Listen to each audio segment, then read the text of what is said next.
We are talking with Professor Michael Strong. Professor Strong is the author of The Habit of Thought, which is a great tool for Socratic practice. Dr. Strong, what is Socratic practice? Socratic practice is a classroom format for dialogue and discussion in which students sit around a table with a text before them and they are trained by the adult in how to have a conversation, primarily by means of asking open-ended questions, but occasionally by means of coaching the process as well. The idea is for the students to take responsibility for the learning process and ultimately to become an effective learning team. And what is the difference between a class discussion and Socratic seminar? Sometimes teachers engage in class discussions in which the teacher asks students questions and expects the students to give the teacher a particular answer. On other occasions, a teacher will have a class discussion where the students can just go in any direction they want. In between those two extremes, teacher-driven versus students going wherever they want, the Socratic Seminar is disciplined in that we are working together to use facts and evidence from the text to support our opinions. And exploring other options, what are the advantages of Socratic practice versus, let's say, debates? With debates, students are trained to take a position and defend it regardless of what they believe. That's a useful exercise. I have great respect for great debaters, so it's certainly a good thing. That said, in Socratic practice, the goal is for students to authentically come to an understanding that is based on the truth as they perceive it. So for instance, when you are working together to understand a difficult text, often students shift their opinions back and forth as they try to discover what the text really means. I use very difficult texts, even in secondary school, sometimes Plato and Kant and Martin Buber, and students have to wonder, they have to be in a state of wonder about what the text means, and they have to be in a state of inquiry to discover evidence and reasoning to figure out what it really means. And as a consequence, unlike debate, they take a position and defend it no matter what. In a Socratic dialogue, they're discovering the truth. And I see the importance of texts. And Socratic seminars or Socratic practice can be done around, let's say, movies? Absolutely. I use the term text just as a general term to focus the conversation. I have had conversations without texts, but then students, especially inexperienced or untrained students, will go in many directions. But if you have a text, and it could be a written text, it could be a movie, it could be a poem, it could be a piece of art, it could be a scientific experiment, it could be any focus for the conversation.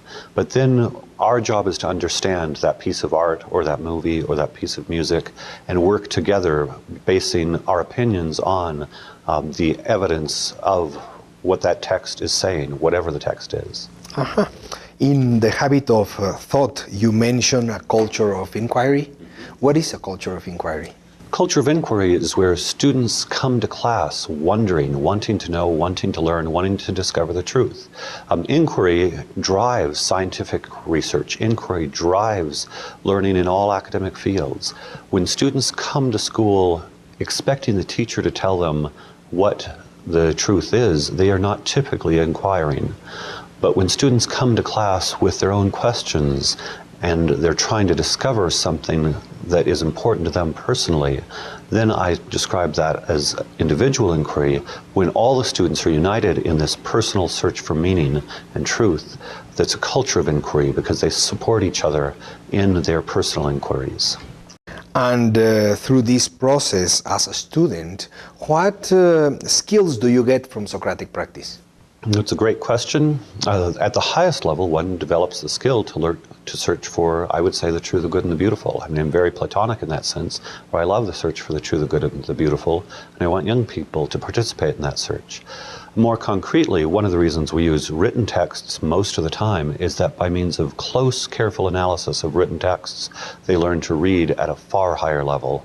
I've had very high gains on Watson-Glaser critical thinking appraisal and the SAT verbal, as well as good performance on advanced placement tests in the United States, because the daily work of working intellectually through difficult prose trains them to be very sophisticated readers, and then that sophisticated reading transfers to writing as well.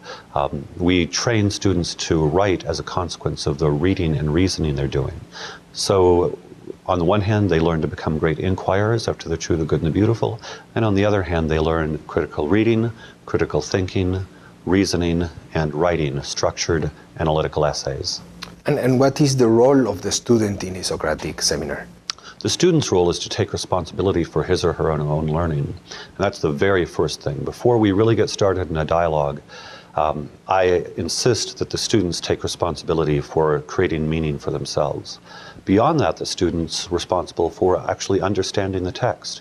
There are very difficult passages where the students often want me to tell them what it means, but I refuse to tell them what it means, but will coach them on how to break a sentence up into parts, how to look at the ways sentences are organized, how to look at the way sentences are punctuated. I train them to read difficult material, but they still have to figure out what it actually means.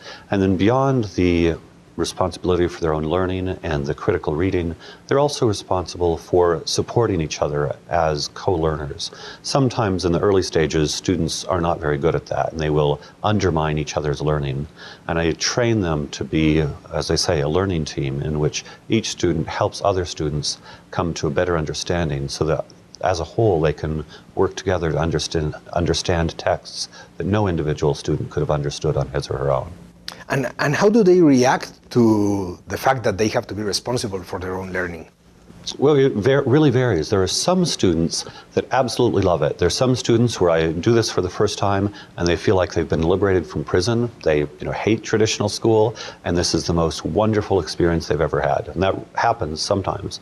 At the other extreme, there are some students who are very angry and frustrated because their expectation is that the teacher is supposed to come into the classroom and tell them what the truth is, and when I don't do that, they feel as if I'm irresponsible as a teacher, and they're angry at me, and they really become frustrated.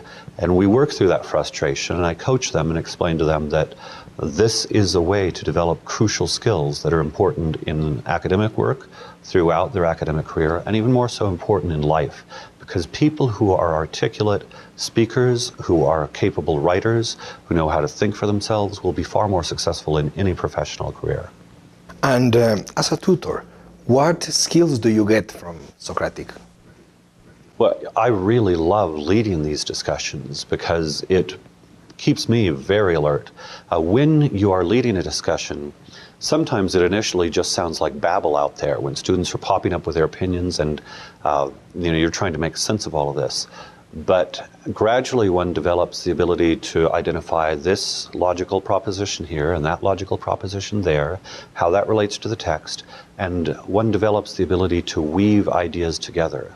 And as a consequence, I absolutely enjoy this process of listening to students, helping them clarify their own thoughts, helping them relate their thoughts to the text, and weaving something that is far more powerful than they could have done on their own. I also work on group process, very carefully watching who's dominating, who's shy, who's wondering, who needs a little bit of help, and gradually pull out the quiet ones, find ways to get the dominant ones to back off. So on the one hand, I am an idea coach, and on the other hand, I'm a process coach. And both roles are absolutely fascinating. Speaking of roles, what is the difference between the role of a tutor and the role of a professor? Well, the ideal of Socratic practice is that the leader of the session is really just the best student.